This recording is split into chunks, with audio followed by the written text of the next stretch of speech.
Hello दोस्तों, आज हम बात करेंगे हाल ही में दिल्ली चुनाव में आप पार्टी की हार की वजह के बारे में कि आप पार्टी कैसे हारी। तो मेरे ख्याल से आप पार्टी की हारने की वजह है शायद शीश महल। लेकिन एक मुख्यमंत्री जो 2 बार का मुख्यमंत्री रह चुका है वो शायद एक शीश महल का तो हकदार है। तो फिर क्या वजह हो सकती है? क्या वजह ये हो सकती है आलीशान सोने का कमोड? ये भी हो सकता है, कमोड भी हो सकता है, क्योंकि एक आम आदमी तो यही सोचेगा कि हम तो अब तक शौचालय जा रहे थे, झाड़ियों के पीछे जाते थे, लेकिन हमारे जो सरदार हैं वो कमोड का इस्तेमाल कर रहे हैं, वो भी सोने का। शायद सोने का कमोड भी इसका कारण हो सकता है। या फिर आप पार्टी की हार की वजह उनका कोई प्रचार नहीं दिखा ऐसा कि वो क्या प्रचार कर रहे हैं, कैसे प्रचार करें, उनका कोई भी प्रचार नहीं दिखा। सिर्फ यही रोते रहे, यही कहते रहे कि हमें तो मोदी सरकार ने काम नहीं करने दिया, ये नहीं करने दिया, वो नहीं करने दिया। शायद ये भी वजह हो सकती है। चलिए अब हार के बाद आम आदमी पार्टी के सर्वे सर्वा केजरीवाल जी के की प्रतिक्रिया भी जान लेते हैं। तो सुनिए उनकी प्रतिक्रिया। जनता का जो भी निर्णय है, जनता का जो भी फैसला है, उसे हम पूरी विनम्रता के साथ स्वीकार करते हैं। जनता का निर्णय सर माथे पर। मैं भारतीय जनता पार्टी को इस जीत के लिए बहुत बहुत बधाई देता हूँ और मैं उम्मीद करता हूँ कि जिस उम्मीद के साथ और जिस आशा के साथ लोगों ने उनको बहुमत दिया है, वो उन सभी उम्मीदों और आशाओं के सच है, हम्बल प्रतिक्रिया। हमने पिछले 10 साल में जनता ने जो मौका दिया हमें, उन 10 सालों में हमने बहुत सारे काम किए। शिक्षा के क्षेत्र में, स्वास्थ्य के क्षेत्र में, पानी के क्षेत्र में, बिजली के क्षेत्र में और भी अलग अलग तरीके से लोगों को राहत पहुंचाने की कोशिश की उनकी जिंदगी में। और दिल्ली के इंफ्रास्ट्रक्चर को भी हमने सुधारने की कोशिश की। अब जो जनता ने हमें निर्णय दिया है, हम न केवल एक कंस्ट्रक्टिव ऑपोजिशन का रोल निभाएंगे, बल्कि हम समाज सेवा, जनता के सुख दुख में काम आना, व्यक्तिगत तौर पे जिसको भी जो ज़रूरत होगी, हम लोगों के सुख दुख में हमेशा काम आएंगे।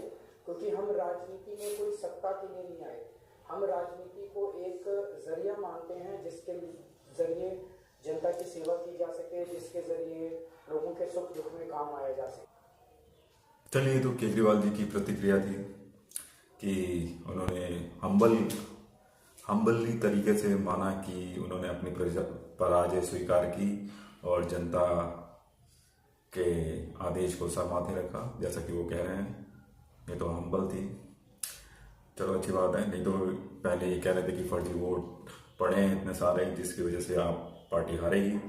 लेकिन आप उसके बारे में ये कुछ नहीं कह रहे हैं, कुछ नहीं बोल रहे हैं। बस आप कह रहे हैं कि जनता का सहयोग करेंगे विपक्ष में रहते हुए। पर जब सरकार में रहते हुए कुछ नहीं कर पाए, तो अब विपक्ष में रहकर बात कुछ हजम नहीं होती है। लेकिन फिर भी चलो ठीक है, ये तो ये थे। अब हमारे आप पार्टी की दूसरी नेता है आतिशी, उनके बारे में भी देख लीजिए कि उनके क्या रिएक्शन, प्रतिक्रिया होती है हार के बाद। हालांकि आतिशी जीत गई हैं चुनाव बीजेपी के विदुड़ी जी से, जिनको बहुत कुछ कहा था आतिशी ने। लेकिन आतिशी का वीडियो देखते हैं, उसके बाद प्रतिक्रिया देते हैं अपनी। जंग जारी रहेगी। बाहुबल, गुंडागर्दी, मार पिटाई का सामना भी करते हुए जमीनी स्तर पर मेहनत करी। जी विधानसभा की जनता का धन्यवाद करना चाहता हूँ जो उन्होंने मुझ पर भरोसा दिखाया। मैं अपनी पूरी टीम का धन्यवाद करना चाहती हूँ जिन्होंने बाहुबल, गुंडागर्दी, मार पिटाई का सामना भी करते हुए जमीनी स्तर पर मेहनत करी और जनता तक पहुंचे। बाकी दिल्ली की जनता का जनादेश है, हमें जनादेश स्वीकार है। ये मैं अपनी सीट जीती हूँ, लेकिन ये जीत का समय नहीं है, ये जंग का समय ही है। जंग जारी रहेगी भारतीय जनता पार्टी के खिलाफ, उनकी तानाशाही और उनकी गुंडागर्दी के खिलाफ। आम आदमी पार्टी हमेशा गलत के खिलाफ लड़ती आई है और हमेशा गलत के खिलाफ लड़ती रहेगी।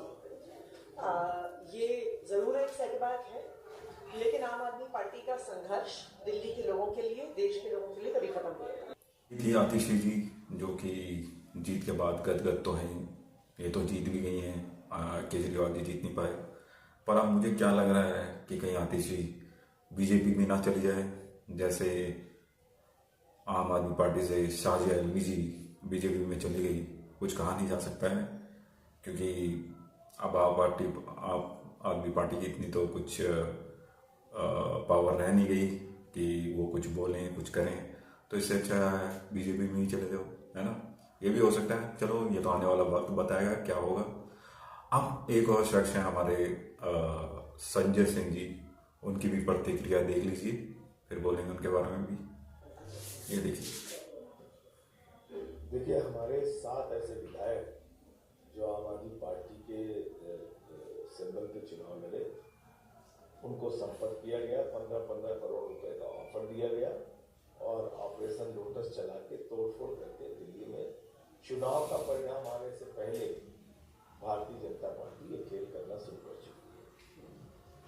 हमने अपने विधायकों को साफ तौर पर कहा है, जो भी ऐसी कॉल है उसको रिकॉर्ड कीजिए, जो भी ऐसे लोग आपसे मिलने के लिए आए लगाते और इसके पूरे साक्ष्य मीडिया के सामने, देश के सामने रखेंगे।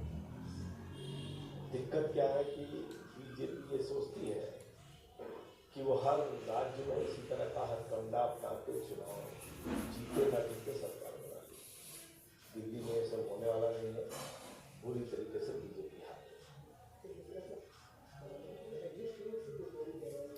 एग्जिट पोल के बारे में कुछ बात करती है। एग्जिट पोल मसाज सेंटर चलाने वाली, स्पा चलाने वाली, सलून चलाने वाली कंपनियां एग्जिट पोल कर रही, तो उनकी क्या विश्वसनीयता है और क्यों उस पर हम अपना टाइम बर्बाद करें।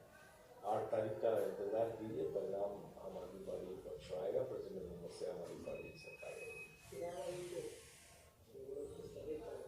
बिल्कुल प्रावस्था में चुनाव आयोग के नाक के नीचे साड़ी बांटी हुई।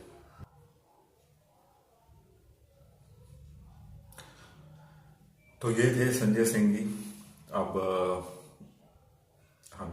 अब आप यही बात हो सकती है कि कब आम आदमी पार्टी से लोग निकल कर बीजेपी में जाएं, और ये भी हो सकता है कि बहुत जल्दी बहुत से नेता आम आदमी पार्टी से बीजेपी ज्वाइन करेंगे, ये कहते हुए कि अब उनका विश्वास मोदी जी पे ज़्यादा बढ़ गया है, तो अब वो मोदी जी के साथ जाना चाहते हैं। तो जो संजय साहब जी ने बात की थी कि 15-15 करोड़ दिए जा रहे हैं, तो शायद वो 15 करोड़, मैं तो नहीं कह रहा हूँ, क्या पता मिल गए हो अब, और वो 15 करोड़ वाले नेता बीजेपी में जाएंगे, ऐसा मुझे लग रहा है। लेकिन संजय सिंह जी को प्रूफ तो करना ही पड़ेगा। चलो देखते हैं क्या होता है आने वाले दिनों में।